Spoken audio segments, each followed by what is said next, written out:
Most recently, I returned from Helsinki, Finland, and I was going to give a news conference over the next couple of days about the tremendous success, because as successful as NATO was, I think this was our most successful visit. And that had to do, as you know, with Russia. I met with Russian President Vladimir Putin in an attempt to tackle some of the most pressing issues facing humanity. We have never been in a worse relationship with Russia than we are as of a few days ago, and I think that's gotten substantially better. And I think it has the possibility of getting much better. And I used to talk about this during the campaign. Getting along with Russia would be a good thing. Getting along with China would be a good thing. Not a bad thing, a good thing. In fact, a very good thing. We're nuclear powers, great nuclear powers. Russia and us have 90% of the nuclear weapons. So I've always felt getting along is a positive thing, and not just for that reason.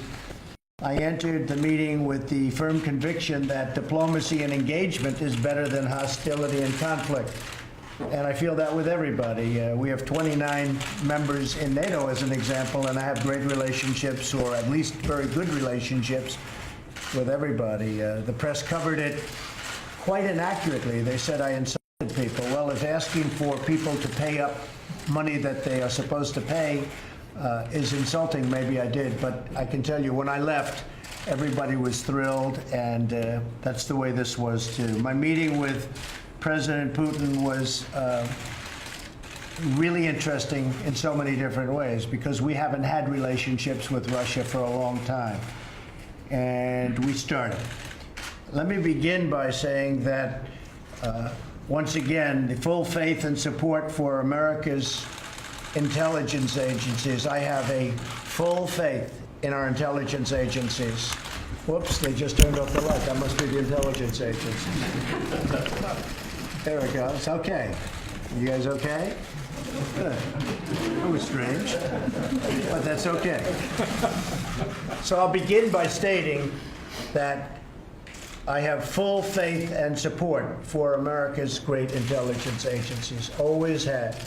And I have felt very strongly that while Russia's actions had no impact at all on the outcome of the election, let me be totally clear in saying that, and I've said this many times, I accept our intelligence community's conclusion that Russia's meddling in the 2016 election took place. Could be other people also. There's a lot of people out there. There was no collusion at all. And people have seen that, and they've seen that strongly. The House has already come out very strongly on that. A lot of people have come out strongly on that. I thought that I made myself very clear by having just reviewed the transcript. Now, I have to say, I came back and I said, what is going on? What's the big deal? So I got a transcript, I reviewed it. I actually went out and reviewed a clip of an answer that I gave, and I realized that there is a need for some clarification. It should have been obvious. I thought it would be obvious, but I would like to clarify just in case it wasn't. In a key sentence in my remarks, I said the word would instead of wouldn't. The sentence should have been, I don't see any reason why I wouldn't, or why it wouldn't be Russia. So, just to repeat it, I said the word would instead of wouldn't, and the sentence should have been, and I thought it would be maybe a little bit unclear on the transcript or unclear on the actual video. The sentence should have been, I don't see any reason why it wouldn't be Russia. Sort of a double negative.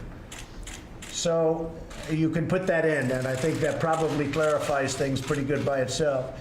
I have on numerous occasions noted our intelligence findings that Russians attempted to interfere in our elections. Unlike previous administrations, my administration has and will continue to move aggressively to repeal any efforts and repel. We will stop it, we will repel it, any efforts to interfere in our elections. We're doing everything in our power to prevent Russian interference in 2018. And we have a lot of power. As you know, President Obama was given information just prior to the election last election, 2016, and they decided not to do anything about it. The reason they decided that was pretty obvious to all. They thought Hillary Clinton was going to win the election, and they didn't think it was a big deal. When I won the election, they thought it was a very big deal, and all of a sudden they went into action, but it was a little bit late. So he was given that in sharp contrast to the way it should be. And President Obama, along with Brennan and Clapper and the whole group that you see on television now, probably getting paid a lot of money by your networks, they knew about Russia's attempt to interfere in the election in September, and they totally buried it. And as I said, they buried it because they thought that Hillary Clinton was going to win. Turned out it didn't happen that way. By contrast, my administration has taken a very firm stance. It's a very firm stance on a strong action. We're going to take strong action to secure our election systems and the process. Furthermore, as has been stated, and we've stated previously and on many occasions, no illusion. Yesterday, we made significant progress toward addressing some of the worst conflicts on earth. So when I met with President Putin for about 2.5 hours, we talked about numerous things. And among those things are the problems that you see in the Middle East, where they're very much involved, we're very much involved. I entered the negotiations with President Putin from a position of tremendous strength. Our economy is booming, and our military is being funded $700 billion this year, $716 billion next year.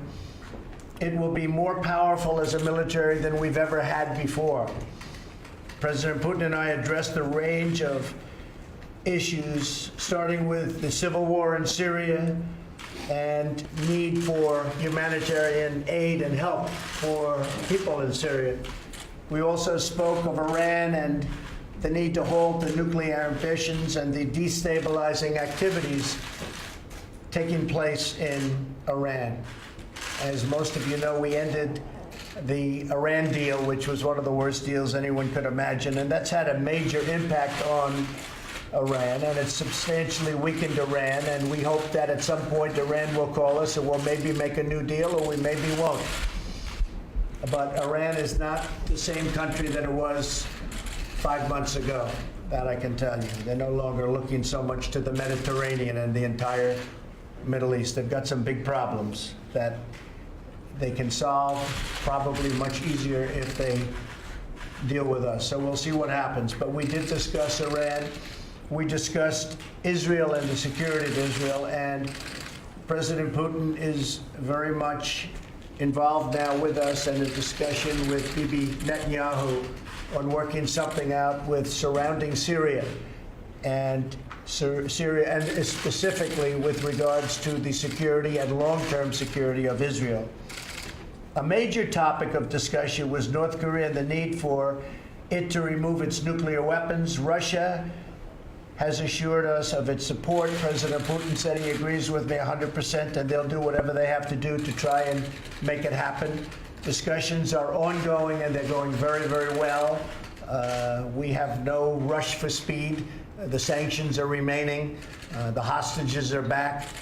There have been no tests. There have been no rockets going up for a period of 9 months.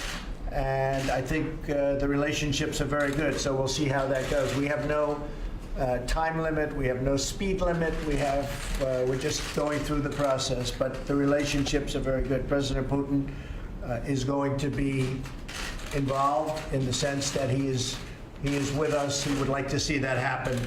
Perhaps the most important issue we discussed at our meeting prior to the press conference was the reduction of nuclear weapons throughout the world. The United States and Russia have 90%, as I said, and we can have a big impact. But nuclear weapons is, I think, the greatest threat of our world today. And they're a great nuclear power. We're a great nuclear power. We have to do something about nuclear. And so that was a matter that we discussed actually in great detail, and President Putin agrees with me.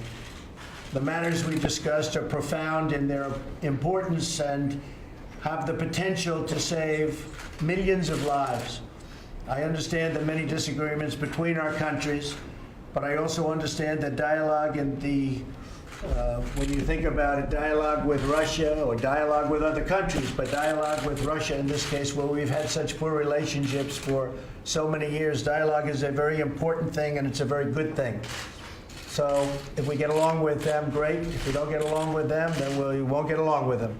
But I think we have a very good chance of having some very positive things. I thought that the meeting that I had with President Putin was really strong. I think that they were willing to do things that, frankly, I wasn't sure whether or not they would be willing to do.